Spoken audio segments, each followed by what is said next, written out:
Always fun to get the live stream started. And it is.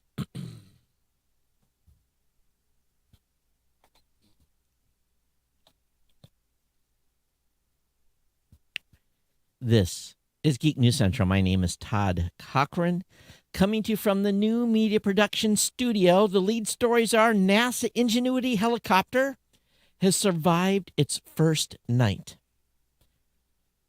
Tim Cook has a pretty interesting podcast interview.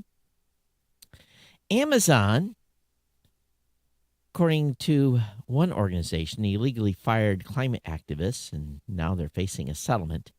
And 500 million Facebook profiles have leaked from a previous hack. I want to welcome you to episode 1518 of the Geek News Central podcast for Monday, April 5th.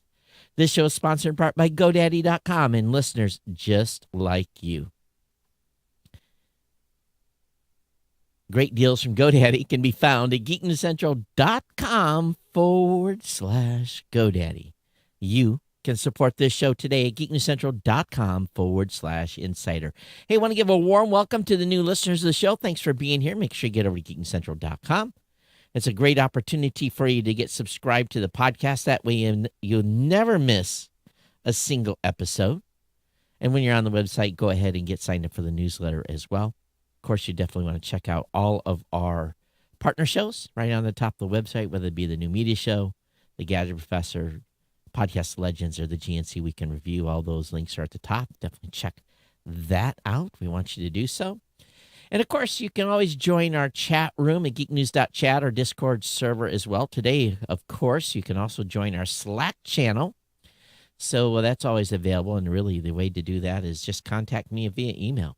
geeknews@gmail.com. geeknews@gmail.com is the email address. And, of course, if you want to follow me on Twitter, @geeknews is the address for that. I'm on Facebook.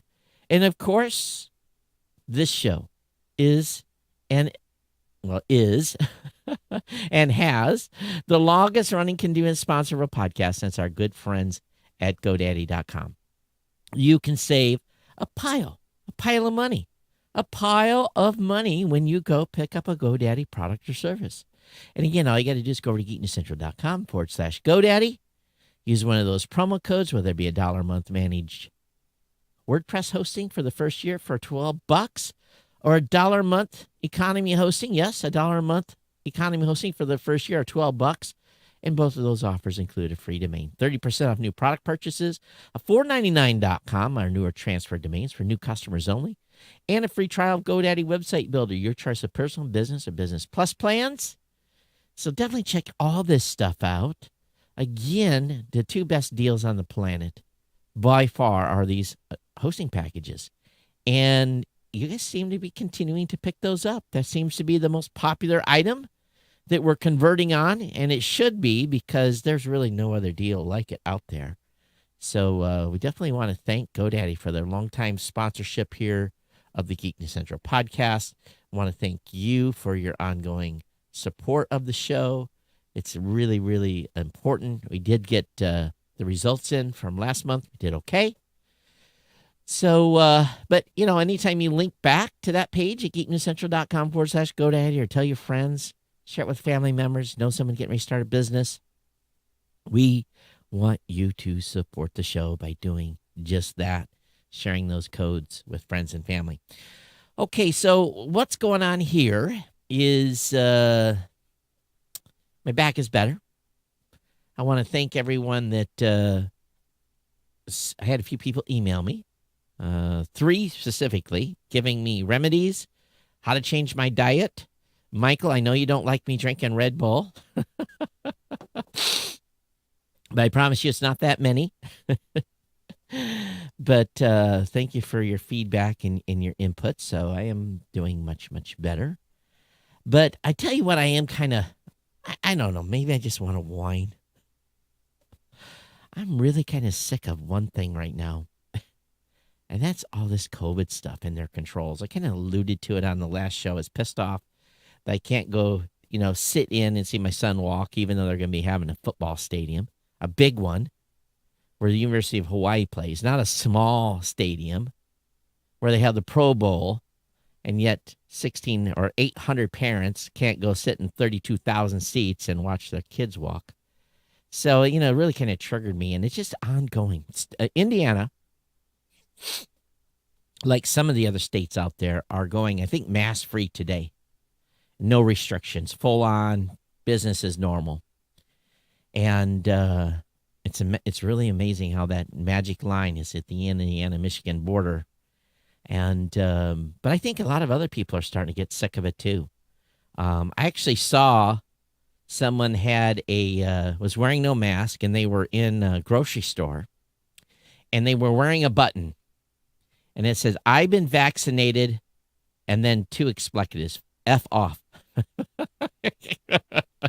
I thought, wow, that's putting it out there. They got the RNA. They didn't get their vaccination, I think. But I'm just kind of like, I'm done. And then I hear across the world people going back into major lockdowns again. And, I understand why they're doing it. But, you've got COVID fatigue? I know I do. I really, really do. I don't like to be a conspiracy theorist, but it just feels like it's a control thing now. It really does. And I saw on social, people were freaking out. I guess in Texas someplace, they're having an open game for Major League Baseball, and they're allowing full attendance. And people are, freaking out about it. And I'm like, those people are so choosing to use their personal rights to go to an event that they feel they know the risk. They have to wear masks, but they know the risk of going to that event. They have so choose to do so of their free will instead of being told what to do by the government. And I think maybe we're there at that point. I don't know. I know some of you are still don't like me talking like this, but I'm ready to turn the corner here on this thing and move on. I know people are still dying. I know that's happening, but with all these vaccinations going on, shouldn't that be slowing down? Shouldn't that be slowing down at this point? Shouldn't we be getting a handle on it? In this community, 18 plus can get a vaccine right now. With what I'm being told, lots of availability, and I live in the boondocks. So if that's really going on, why? Why is the death toll still going up? Is it, and I know some people have gotten sick that have been vaccinated already. So this, again, this thing's not going away. But I'm just kind of over it. I've tried to resist from talking about it on the show for obvious reasons, but businesses have just been decimated. I was talking with someone here locally, and he just said, I'm barely hanging on by the scruff of the hair on his chin. He said, I'm just barely holding on. So he spent his life savings to save his business over these past 12 plus months. And, meanwhile, the store across the street has thrived because they were allowed to stay open because they were called essential. So, the government picked winners and losers on this, and the losers were small business. And you're going to see it in your communities. Less restaurants, less stores, less choices, less convenience. And meanwhile, Amazon and the grocery stores and Walmart, record earnings, everything is going on there. So, I just wonder, though, if we'd have to wear a mask if we went to Mars. Of course, I think we'd have to wear a spacesuit, but that's a whole different story. Hey, speaking of Mars, Mars had a big milestone here. NASA's Ingenuity helicopter has survived its first cold night, and we are looking like 6 days away from a potential first flight. So fingers are crossed here. They're going to start unlocking, unfolding, and doing all the things that that piece of equipment needs to do to prepare to see if it can hover and land. So very, very exciting times on Mars. So, what do you think pool-wise, money-wise, if we were to, and by the way, I didn't change some screens today. I was running a little late. So if those of you watching a live stream, I'm advertising for my Podcast Insider show at podcastinsider.com. What do you think the chances are here that we are going to have a success? With the way NASA has Ingenuity, or basically done their homework and where this thing is, I fully suspect we're going to have a successful flight. I would put my money on the helicopter. So, but just like any other drone, things can go sideways. Yes, they can. There's a great article referring to a great interview over at macrumors.com, in a wide-ranging interview with New York Times' Kara Swisher on the podcast Sway. How do I get Tim Cook on this show?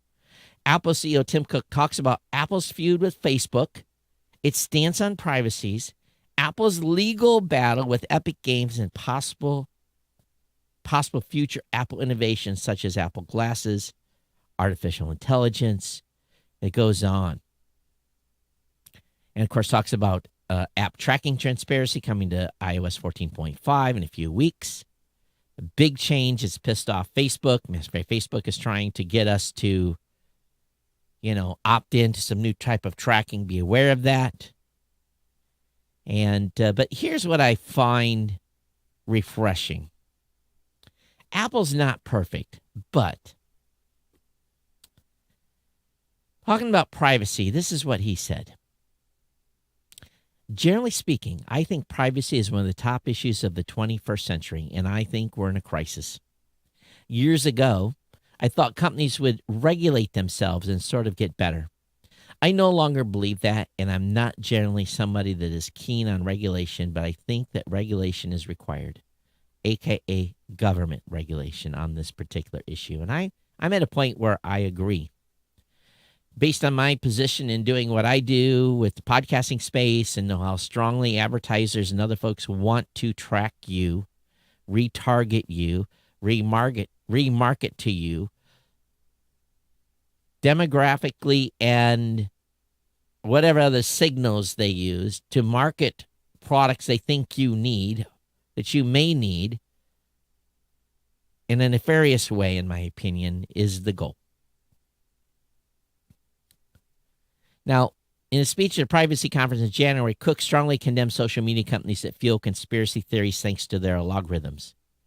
And he says Apple doesn't have a social media platform that is pushing stuff in your feed. Well, they do have a news channel, but it notes that it does have the App Store, which it takes careful consideration in creating content for.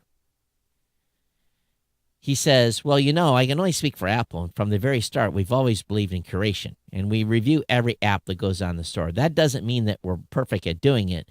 We're not. But we care deeply about what we're offering our users. And when we have a new product, like Apple News, he talked about it. We have human editors are selecting key stories, and so they are avoiding all of the misinformation that's out there. Well, according to them.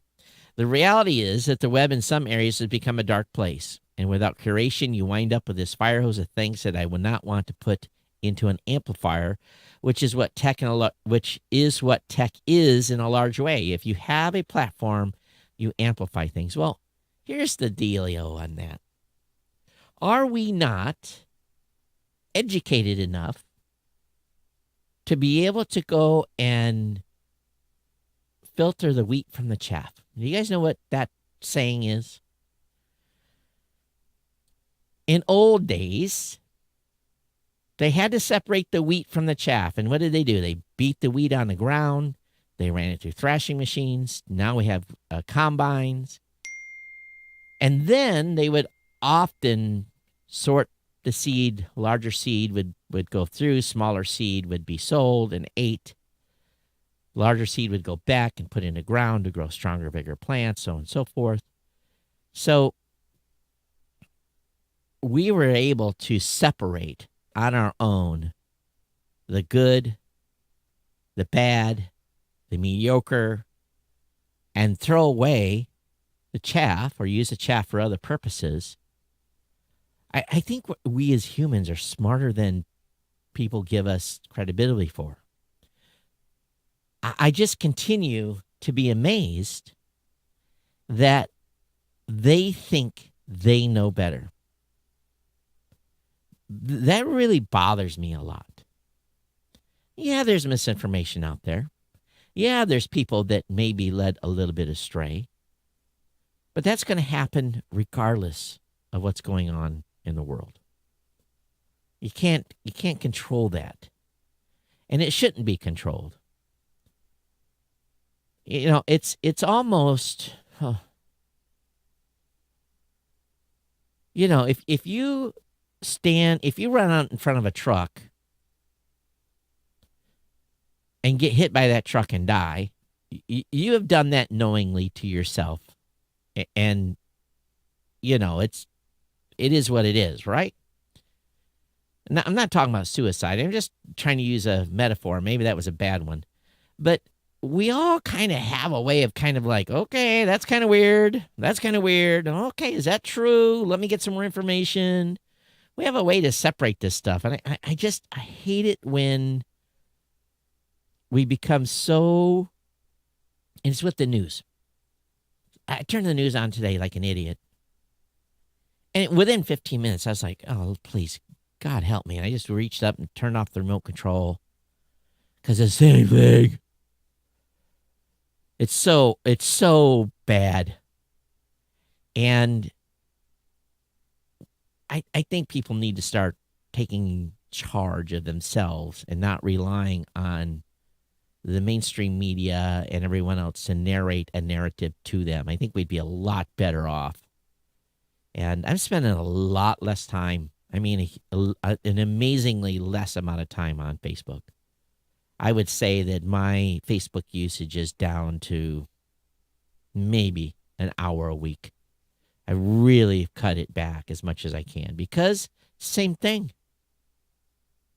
And so I don't know. You know, again, you got to give Apple kudos for the app tracking transparency and the privacy stuff they're doing and trying to curate stuff that they think is good. But again, it's the same type of thing our kids are getting in school that's been curated. The education has been curated by people that you don't know what type of an agenda they have. And, but anyway, this podcast I think is going to be, I haven't listened to it. I just read the overview. I think it'd be a great topic to go into and to review. So, Liz says there will soon be support groups for COVID fatigue. Well, maybe I should sign up for that one.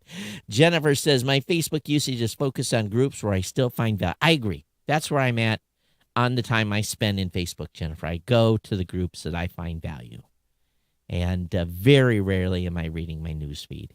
And private messenger groups, they're talking about other things as well. That's where I'm kind of hanging out now on Facebook. So let's move off that. Let's talk about Amazon. The Federal Labor Agency says Amazon illegally fired climate activists. Regulators told the company to reach a settlement with the two former employees. I think we kind of knew this was coming. So former employees Emily Cunningham and Marion Costa were let go last year for repeatedly violating Amazon's internal policies that forbid workers from discussing the company publicly without formal approval. The decision prompted the National Labor Relations Board to start an inquiry into claims Amazon was retaliating against employees who organize or participate in protest. So they're going to get checks. We'll see how much they get paid. Amazon is also, and we covered this in the last show, has apologized for tweets attacking criticisms of working conditions. It talked about drivers who have to pee in bottles because they do not have enough time and or cannot find a place to use the bathroom. And that's where I encourage all of you to offer your Amazon delivery person the ability to use your facilities if you feel so inclined. Or at least go around the corner of the house if it's a guy and it can be handled. But Amazon isn't normally one to say sorry for its behavior. And but they've come back, and there's no explanation for why Amazon issued a rare social media attack in this initially, and why they then decided to apologize. It took a week to do so. And it also comes as warehouse staff in Alabama vote to unionize. So they're also facing scrutiny on their union busting tactics. So Amazon is in the news in many ways that it doesn't want to be right now. Yet we continue to order millions and billions of dollars worth of product from them every single day, I think. Whatever the number is, probably not billions. In this latest Facebook announcement, we know that Facebook has a pretty bad reputation when it comes to protecting its privacy of its users, because it's gotten out all over the place. They've used people have used this data for election targeting, all kinds of stuff. But it appears that the personal data of over 500 million Facebook users have managed to make their way online. This includes things like your phone number, your ID, your full name, your location, your birthday, your bios, home address, and more. They've since verified the data is accurate, and at least based on the sample that they got and checked out for themselves, Facebook has also since verified this and claimed that this information was actually scraped from a vulnerability they patched back in 2019 that they already announced, but now it's made public. There's not a lot you can do, but what you can do is really one thing.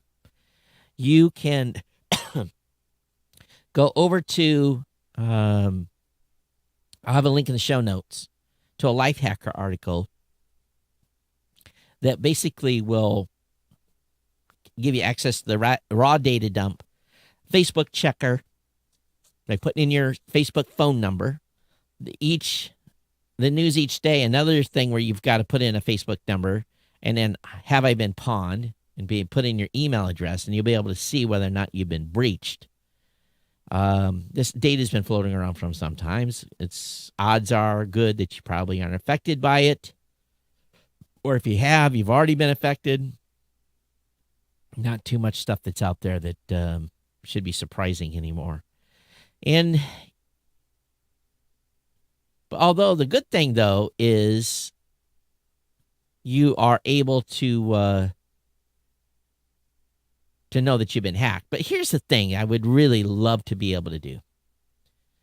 Facebook could cut out the requirement to supply this optional information. And it should be allowed to use a slightly abbreviated version of your name. You can have your Facebook account canceled if you do not use your exact name.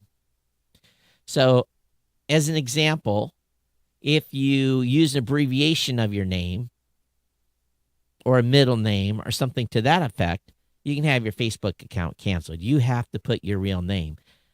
Why can't we be allowed to have a modified version of our name on there, or a screen name? So anyway, link will be up in the show notes on how you can check and see if your information was hacked. Uber, my goodness, what is this company thinking? Uber was sued back in 2014 for discriminating against blind people, and specifically their guide dogs. And they agreed to change that as part of a $2.6 million settlement 2 years later. Well, they didn't fix the problem. Uber will now pay an additional $1.1 million to a blind woman who said she has missed work, missed her birthday celebration, missed Christmas Eve church service, and was left out in the dark, in the rain, and other such humiliations because Uber drivers refused to carry her and her dog on 14 different occasions. A number of which happened after the Uber finalized its 2016 settlement. So Uber allowed drivers who discriminate against disabled riders to continue driving without discipline, an arbitrator concluded this week. Here's the line from the arbitrator's report that is also worth considering. And this is really telling here. When Uber did conduct an investigation, its investigators were trained in some instances to coach drivers to find non-discriminatory reasons for ride denials, sometimes even to advocate to keep drivers on the platform despite discrimination complaints. Now, she had a lawyer, of course, because this was an arbitration case. The arbitrator awarded her $324,000 in damages, with the rest $805,000 going to legal. So does that surprise you at all? And so this is bad on Uber. They need to fix that. I understand Uber drivers maybe don't want dogs on the seat of their cars, but a little preparation by an Uber driver to potentially support a working dog. What do you carry? You carry a blanket, right? Someone's not going to be mad if you say, "Hey, just wait a second. Let me get out. Let me put a blanket on the seat, so your dog will have a place to sit down." No one's going to get mad at that. Should be very accommodating.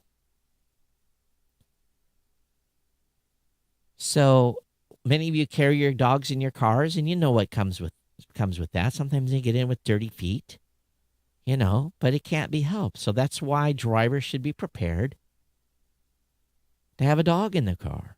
It's just part of the territory of doing Uber. I know I would. So anyway, $324,000 is what she gets out of the final attribution here. Moving on, Genesis, the car company, broke a world record for the most drones in the sky. It's a publicity stunt, but it also illustrates technology progress. And for those of you that are watching the show, look at this image. This is incredible. They used 3,281 drones to display its logo and otherwise advertise over Shanghai on March 29th. That, how much do I have to pay to have something like that done? Of course, it probably could be photoshopped. That is freaking cool. So they beat the record by about 230 drones. But this precision flying drone work is just amazing. I like to see the video on that as well. Drone shows, we know, are quickly become the tool of choice for people and companies. They want to grab your attention, and they've done that. Oh, there is a video. I don't dare play it on the show. I'll play it for myself. It's only 50 seconds, so link will be up in the show notes. You definitely want to check the video. I'm not going to play it here. I'm trying to not get a copyright violation. So very, very, very, very, very, very, very cool. Someone, and why, people they get something in their head, and I've done this before too. You get something in your head, you're going to build something, and it seems crazy and totally stupid. Well, someone made a playable TV-sized Nintendo Switch. Yes, a TV size. A YouTuber by the name of Michael Pick decided to make it even bigger. The result is a device that's 650% larger than Nintendo's portable hybrid. Pick claims it's the world's largest fully functioning Nintendo Switch, and we believe him, and I do too. It comes in at 30 inches tall, 70 inches wide, making it impossible to touch two buttons on the opposite side of one another without stretching out as far as you can. And the thing weighs 65 pounds. You got to give it to this guy. How much money did he spend on that? Cool ornament to have in your house. 4K LED TV, some buttons. And he tried to play Mario Kart 8, but it was not very easy.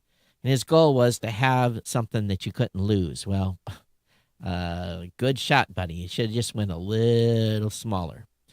Netflix, Apple, and Disney were big winners at the SAG Awards. May Rainey, Ted Lasso, and Mandalorian were standouts. So, big deal here. The outcome wasn't entirely shocking when some of these productions won Golden Globes just last week. The awards give streaming services more prestige, though, and the movie wins might hint at who's likely to claim Oscars on April 25th. So, the list of SAG winners available via the link in the show notes. The Supreme Court has dismissed a lawsuit over President Trump blocking his critics on Twitter. And we know the The former president was permanently banned from Twitter earlier this year, and thus the justice vacated a lower court opinion and dismissed the case as moot. And, of course, this decision comes after the Justice Department dropped its request for the court to hear the case on the eve of President Joe Biden's inauguration. So that lawsuit has been dropped because all his tweets are gone anyway.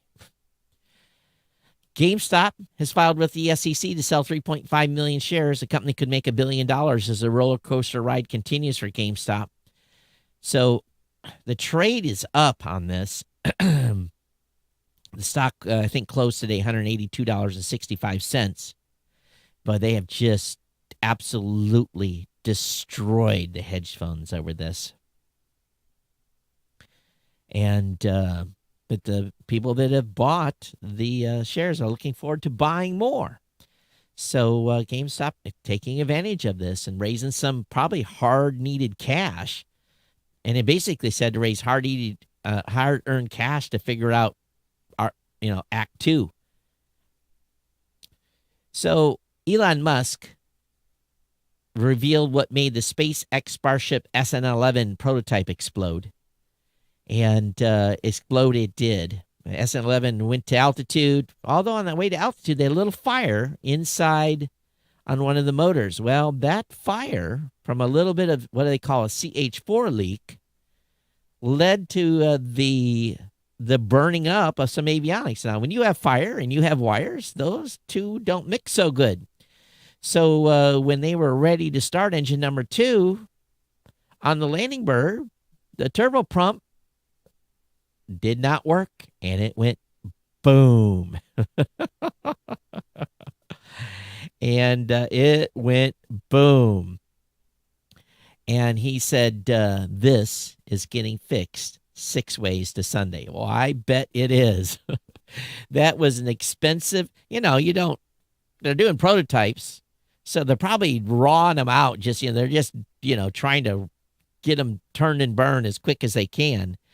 But they're jumping from SN-11 to SN-15 because it's a whole, the 12, 13, and 14, those, and if you haven't been following this, you need to. Those particular designs have been retired, and SN-15 is a whole new design. So we will see. And the SN-15 launch could come relatively fast. They're stacking it already. We will see if they can finally figure out how to stick one of these.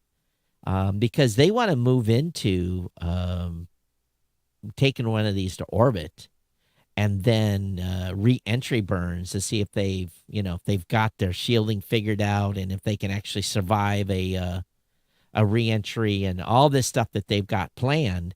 Then they must be spending an incredible, whoever their aluminum supplier is,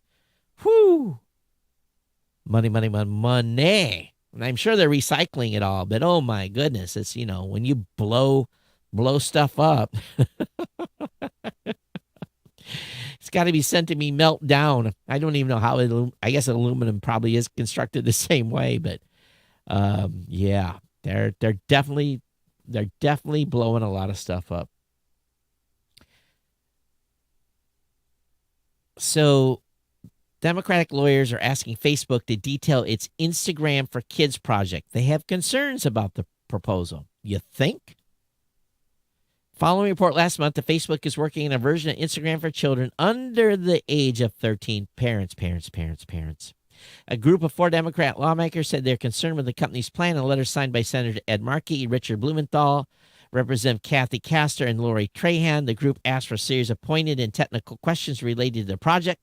For instance, several direct the company detail how the 2 versions of Instagram will interact, including whether Facebook will allow those on the mainline app to see the contents kids post. Other questions touched on practical subjects like how Facebook plans to handle things when a user turns 13, and so on and so forth. Please, if they launch this, do not allow your under 13-year-old kids to get a kid's Instagram. Please.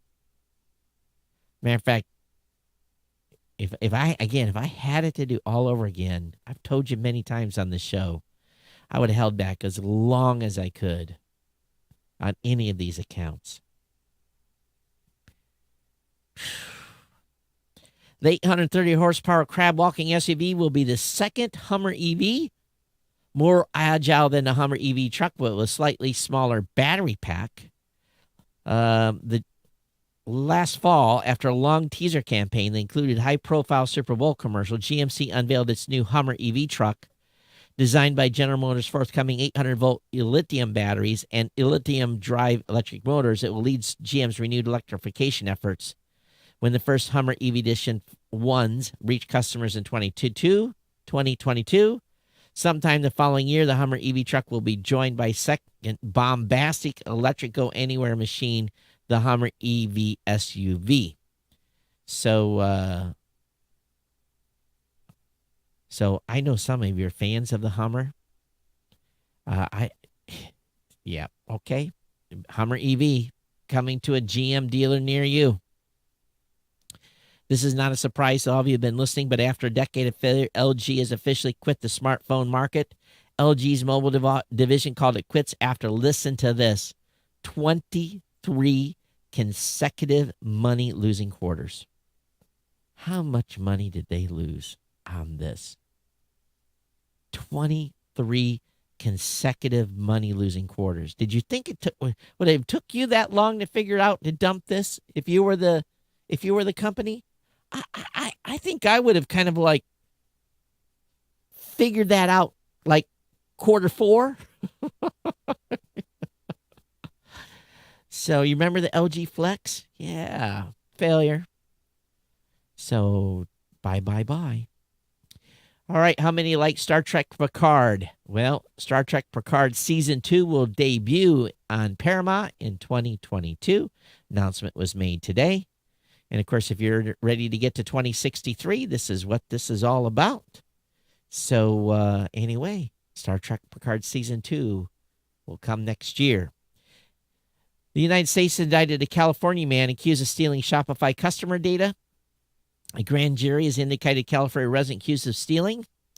The indictment charges Tassilo Henrik with aggravated identity theft and conspiracy to commit wire fraud by allegedly working with 2 Shopify customer support agents to steal merchant and customer data from Shopify customers to gain a competitive edge and take business away from those merchants. The indictment reads that the indictment also accuses Henrik, believed to be around 18 years old at the time, of an alleged scheme of selling the data to other co-conspirators to commit fraud. So can't do the crime, don't do the time. Hey, I have to mention something. I was scrolling through something the other day. Maybe it was Facebook. And I was in a buyer's market for, you guys know I spent 25 years in the Navy and retired as a senior chief. And I ran across a memorabilia piece that I absolutely could not resist. I made my first purchase on Etsy. First thing I've ever ordered on Etsy, and they say 30 days to delivery. Now, that's kind of like, huh? 30 days? Is that a normal delivery time for Etsy is 30 days? Oh, my goodness. All right, let's move on here. More goodness. The Supreme Court has ruled in Google's favor in the Oracle copyright case. Wow. This goes way back. Google and Oracle's have been battling in court for years over the claim that Android mobile OS violates Oracle copyright. Back in 2019, the U.S. Supreme Court agreed to hear Google's appeal of federal appeals court ruling that Android violated Oracle copyright by using unlicensed Java code. In the court decision made today, the Supreme Court ruled 6-2 in favor of Google, a decision that should overturn the earlier decision. And this was about Google copying of the Java SE API, which includes only those lines of code that were needed to allow programmers to put their cured talents to work in a new and transformed program. It was deemed as fair use of that material as a matter of law. Oh, that's interesting. Originally, a jury found in Google's favor, saying its usage of the Java code was considered fair use, but in 2018, the Federal Court of Appeals overturned that decision, and then back and forth went. So now it's done. It is done. And Google is basically, I think, free of encumbered from Oracle for now. Google's also opened up the Play Store to more Android Auto apps. Developers can now push their navigation, parking, and charging software to the store. That's interesting. So you see a greater variety of navigation, parking, and charging apps. As of today, goes allowing third-party developers in those specific categories only. Before today's expansion, Google allowed third-party developers to release messaging and media apps for Android Auto, but not much else. The company's been reluctant to open their platform to other types of programs. A lot of that came down to its desire to ensure a safe experience for users. And that's probably understandable, because the last thing you want is someone doing an app on their screen in their car and crash and kill someone, and then it's Google's fault for allowing that app to be on the actual app store that's allowed to be loaded in your auto app. Did I say that right? But anyway, I understand why the restrained access to that. So if you are in the markets and you have Facebook, Alphabet, those shares have soared to all-time highs. Each hit all-time highs today as investors rotated away from cyclical stocks and poured back into growth. The gains came amid broader market sentiment boosted by strong U.S. job growth last month. Facebook surged as much as 4%, closing up 3.4%. Alphabet closed 4.2%, having gained as much as 4.6%, while Microsoft closed up 2.8%. So we'll see. Tesla, meanwhile, continued to pop on production delivery figures that broadly beat expectation. The company stock was up as much as 7%. So if you own Tesla, Microsoft, Facebook, Alphabet, all those, winner, chicken dinner for you. Yahoo Answers. Do anybody remember that? Yahoo Answers will shut down forever on May 4th. To be honest with you, when is the last time? I'm going to do it right now. Let me go over to yahoo.com. And have you guys ever been over yahoo.com in a while? It says the lead story in this, why many white evangelicals won't get vaccinated. Well, I read a recent study that said in many foreign countries, 65% of their population will refuse to get vaccinated. And I just wonder what the percentage is going to end up here in the United States. I bet it's 50-50. That's what I would think it would be. But also, they're talking about Bill Gates being the biggest private owner of farmland in the United States. That has a lot of people concerned. Land is power, land is wealth. And so the question is why? Why is he buying all this land? He owns 242,000 acres of farmland with assets totaling more than $690 million. Put that in perspective, that's nearly the size of Hong Kong and twice the acreage of the lower rural Sioux tribe. So someone's complaining the Gates owns more land than native reservation sizes. So who owns it? Who works it? Who cares for it? Oh man, this is an article that's really wild. So anyway, so that's what's on yahoo.com. Not that you would have I don't think I'd have found that article anywhere else. So, well, I guess Yahoo is no longer the portal it was. But, all kinds of interesting stuff here. Lots of news from other news sites. And anyway, let's get out of here. geeknews@gmail.com is the email address. geeknews@gmail.com is the place to send your comments. @geeknews is the Twitter address. And, of course, my sponsor, support, geeknewscentral.com/GoDaddy. Those of you that are insiders, thank you for ongoing support. Yes, the Insider podcast is coming. I'm sorry it's been so delayed. Lots going on. Lots going on. And I need a clone or two or three or four, and maybe that would be enough. I don't know. But other than that, everyone, thanks. Thanks for being here. Thanks for tuning in live. Tony, James, and others that thumbs up the show today. Liz and Jennifer, they were brave enough to comment on Facebook. And then let's see, do we have anybody up on YouTube? Garth Ross from the UK, thanks for checking in on YouTube. And of course, we're up on the new Twitter streaming platform, so that seems all to be working as it's supposed to. So it's just a little bit additional steps. It doesn't come up live on Twitter automatically, which kind of sucks. But therein lies just change, and hopefully they'll develop it. When it goes live, it's live on Twitter versus me having to tweet the live event. But thanks you all for being here and your ongoing support. I'll be back with you on Thursday. Yes, today is Monday. It all runs together for me at some point.